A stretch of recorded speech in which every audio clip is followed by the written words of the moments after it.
김영훈의 두뇌 교육을 시작하겠습니다. 오늘의 주제는 하루 10분 장난감 정리 습관의 힘입니다. 물건을 어지르는 아이들은 어느 곳에 어떻게 정리해야 할지 모르는 경우가 많습니다. 아이에게 정리하는 습관을 길러주려면 물건을 정리할 수 있는 공간을 마련해주고 정리하는 방법을 일러주어야 합니다. 또 정리하는 방법이 어렵지 않아야 합니다. 그래야만 아이가 정리를 쉽게 시작할 수 있고 정리의 기쁨도 맛볼 수 있습니다. 정리 습관은 실수와 퇴보, 성공이 반복되어 나타나므로 지속적인 관심과 격려가 필요합니다. 매일 부모가 아이와 함께 정리정돈하는 방법을 보여주며 따라하도록 하는 것이 좋습니다. 매일 일정한 시간에 10분간 정리 시간을 갖는 것입니다. 저녁 식사 후 10분 동안도 괜찮습니다. 일단 정해진 시간이 되면 즐겁고 신나는 음악을 틀어주고 부모가 아이와 함께 정리 시간을 갖는 것입니다. 아이가 산만하거나 스스로 못하는 경우에는 부모가 도와주는 것으로 시작해 점차 아이가 혼자 정리하도록 유도하세요.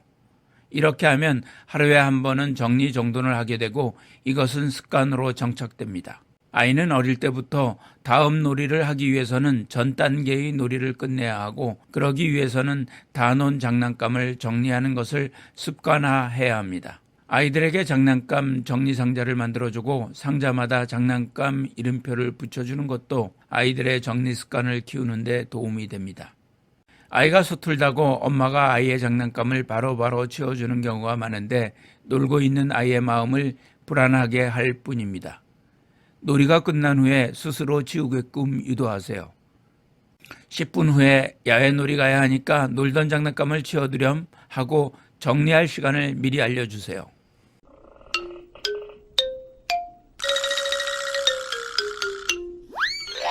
첫 번째 질문입니다. 정리정돈의 뇌입니다.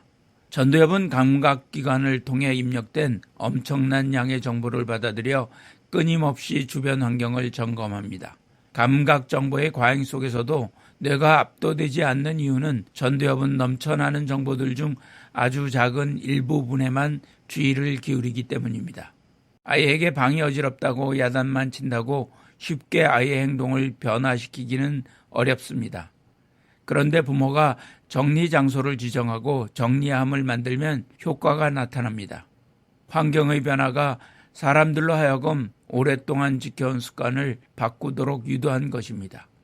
주변을 어지럽히는 아이는 부모의 행동과 관련이 깊습니다. 집안이 늘 어수선하다면 아이의 뇌에는 어수선한 집안 이미지가 각인이 되어서 불편하지 않고 낯익은 환경이 됩니다. 아이의 뇌에 정리정돈된 집안이 각인이 되려면 부모가 롤모델이 되어 물건들을 제자리에 정리하는 모습을 보이면 어떤 물건이든 제자리가 있다는 것을 뇌는 자연스럽게 익히게 됩니다. 특히 아이가 정리정돈하는 습관을 갖게 되면 집중력도 높아집니다.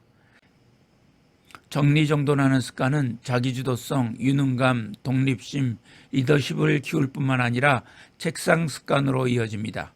더구나 정리정돈은 아이의 정서를 안정시키고 건강에도 도움이 됩니다.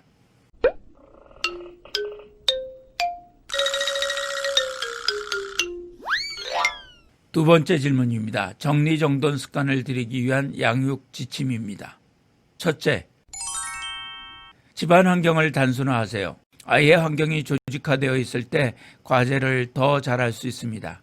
아이가 충동적으로 움직이고 잘 다친다면 시간을 들여 집안을 정돈해서 안전하게 만드세요. 사고에 의한 부상과 같은 아이의 나쁜 경험이 줄어듭니다. 아이들이 쾌적한 심리 상태에서 과제를 하려면 어떤 물건은 꼭 어떤 특정한 자리에 두게 하는 정돈된 환경을 만들어야 합니다. 아이가 스스로 관리할 수 있도록 환경을 조직화하여야 합니다. 아이가 그림책 읽기 같은 특정한 작업을 하는 경우라면 아이에게 일정하고 조직화된 장소를 제공해야 합니다. 다른 식구들의 방해나 텔레비전 같이 주의를 산만하게 할 만한 것들로부터 방해를 받지 않는 곳이어야 합니다. 그러나 너무 조용해서 오히려 주의를 끌만한 것을 찾게 만들거나 자극을 찾게 만든다면 적당한 활동이 있는 부엌, 탁자 같은 곳에서 그림책을 읽게 하여도 괜찮습니다. 둘째, 칭찬을 하세요. 정리정돈 습관을 들이는데 칭찬이 효과적입니다. 주변을 정리정돈하거나 장난감을 잘 챙길 때마다 즉시 칭찬해 주세요. 보상으로 아이가 좋아하는 일을 할 수 있게 허용해 주는 것도 방법입니다. 예를 들어 정리정돈을 어려워하는 아이가 있다고 가정해 보세요. 그 아이가 조금이나마 식탁 위를 정리한다든지 엄마가 꺼내 쓰고 되돌려 놓지 않은 간장을 찬장에 넣어준다든지 현관의 신발을 가지런히 정리하는 등의 일을 하면 칭찬을 합니다. 사소한 것이라도 아이의 행동을 놓치지 않고 치워줘서 고마워. 요즘에는 아주 깔끔하게 정리를 잘하는구나 라고 칭찬해 주는 것입니다. 그러면 아이도 나는 정리정돈을 잘하게 되었다고 생각하게 됩니다. 아주 작은 발전이라도 또는 거의 나아지지 않았을지라도 일단은 칭찬해 주어야 합니다. 잘하면 칭찬하는 것이 아니라 칭찬하면 잘하게 되는 것입니다. 아이들은 이제 야단치지 않아도 저절로 정리정돈을 잘하게 됩니다.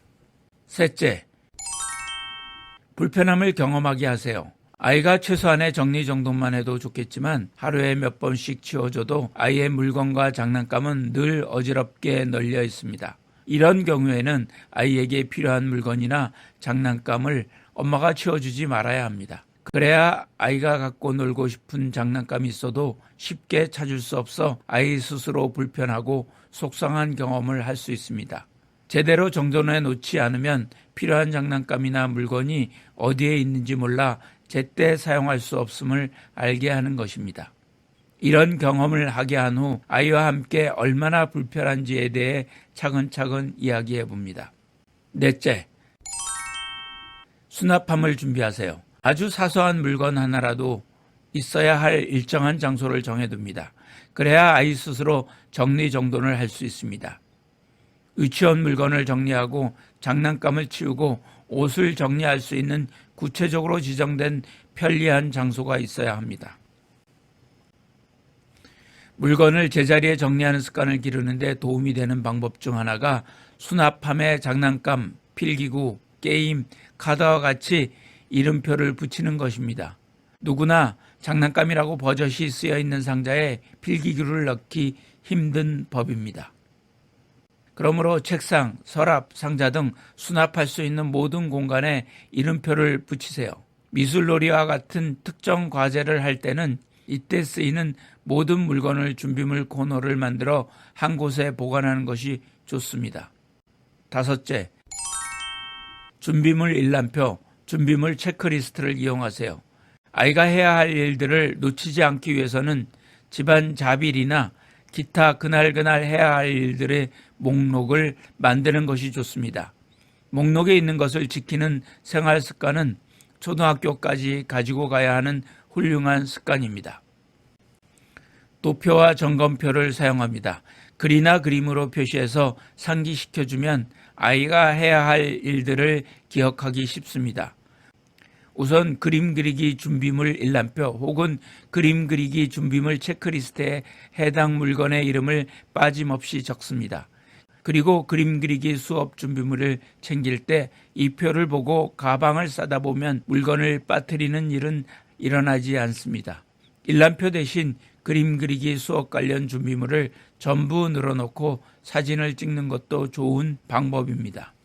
여섯째, 색깔을 이용하세요. 캐나다 브리티시 컬럼비아 대학교의 연구에 의하면 빨간색은 집중력과 기억력을 높이고 파란색은 창의력을 높인다고 합니다. 빨간색 배경의 환경에서는 세부적인 것을 기억하고 집중하는 능력이 뛰어났고 파란색 배경의 환경에서는 상상력을 요구하는 과제에서 좋은 성과를 보였습니다. 과학적으로는 빨간색은 위급 상황이나 실패 등 문제가 있는 것과 연관시키기 때문에 세부적인 것에 주의를 집중하고 기억하는 것이고 파란색에 대해서는 파란 하늘, 푸른 물 등 긍정적인 이미지를 가지고 있기 때문에 창의성이 발현되는 것입니다. 따라서 아이가 집중력과 기억력이 부족하다고 판단되면 놀이를 하는 주위에 빨간색의 물건을 놓거나 빨간색 배경의 환경을 만들고 창의력이 부족하다면 파란색 물건을 두거나 푸른색 배경의 환경을 만드세요. 김영은의 두뇌 교육이었습니다.